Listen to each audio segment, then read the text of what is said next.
Massive crowds return to Cairo's main square. They're staying until Mubarak goes, they say. And tonight, a new voice inspires them. News about breast cancer tonight. Will it mean fewer patients will undergo a painful part of the procedure? Sudden speed. Remember the big Toyota scare over sudden acceleration? Stakes standoff. Thousands. From NBC News World Headquarters in New York, this is NBC Nightly News with Brian Williams. Good evening, and tonight we're following a high-stakes standoff thousands of miles from where we are. Here's what's going on. Those crowds in the main square in Cairo just got bigger again today. They say they will leave when President Hosni Mubarak leaves. Problem is, Mubarak's new number 2 says the regime isn't going to end. Mubarak isn't going anywhere for a while. And he said tonight Egypt can't put up with these protests for a long time. At stake, of course, control of Egypt, the future of that country, and both sides are well aware of that.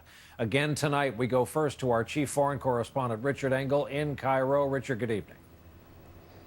Good evening, Brian. This standoff could be heading back to a confrontation. Tonight, the government put down a marker. It said it can't tolerate indefinite demonstrations, but the protests are getting bigger. Crowds in Tahrir Square swelled to hundreds of thousands again, the biggest in days. Their demand remains unchanged. The crowds were also energized by an emerging leader, a young blogger and Google executive named Wael Ghanim, released from detention yesterday. Today in Tahrir Square, he said, as long as you are standing here, you are all heroes. They're also inspired to keep going by images like this. An apparently unarmed protester shot in the street by police when the unrest began.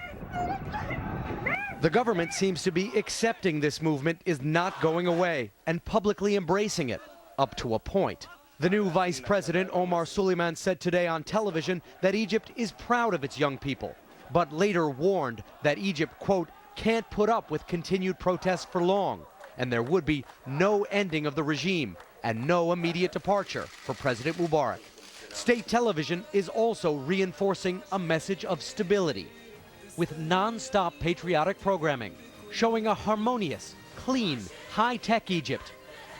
But not far from the state TV building where those idealized images are broadcast, Cairo looks starkly different.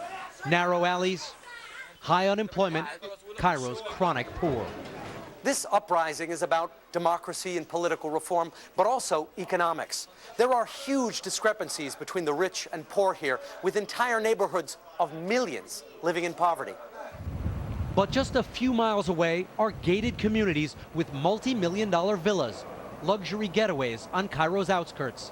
The luxury communities were the first to be attacked and looted when violence broke out last week, when a political and economic time bomb, long simmering, exploded. In a poor area today, I visited Abu Ibrahim. His family lives on handouts from neighbors and a local charity. They told me they want change too, but the revolt scares them. Chaos could mean starvation. We need to give the government a chance, he said. Down the street at the Ahmed family, the only woman who works sells soft drinks for $3 a day. When I arrived, they started chanting Mubarak's praises. They think that the president should stay, that the people in Tahrir Square are foreigners, and that this is a plot to destroy Egypt. The young men at a nearby barber shop took part in the revolt at first, but then had to go back to work.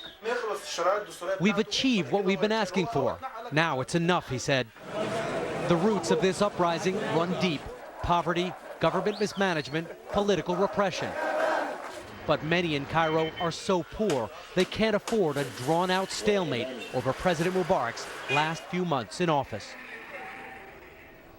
As we've seen all along in this crisis, Brian, Friday, the day of prayers, could be a decisive one. Big demonstrations are scheduled. And Richard, in this country last night, former House Speaker Newt Gingrich, during an interview, was talking about the Muslim Brotherhood. You've been talking about them for days. It's believed that any coalition government will have to contain a percentage of them. And the speaker said that they were enemies of civilization. He said it's in their own creed. I know for many years you lived and worked alongside members of the Muslim Brotherhood there in Cairo. Tell us your knowledge of this group.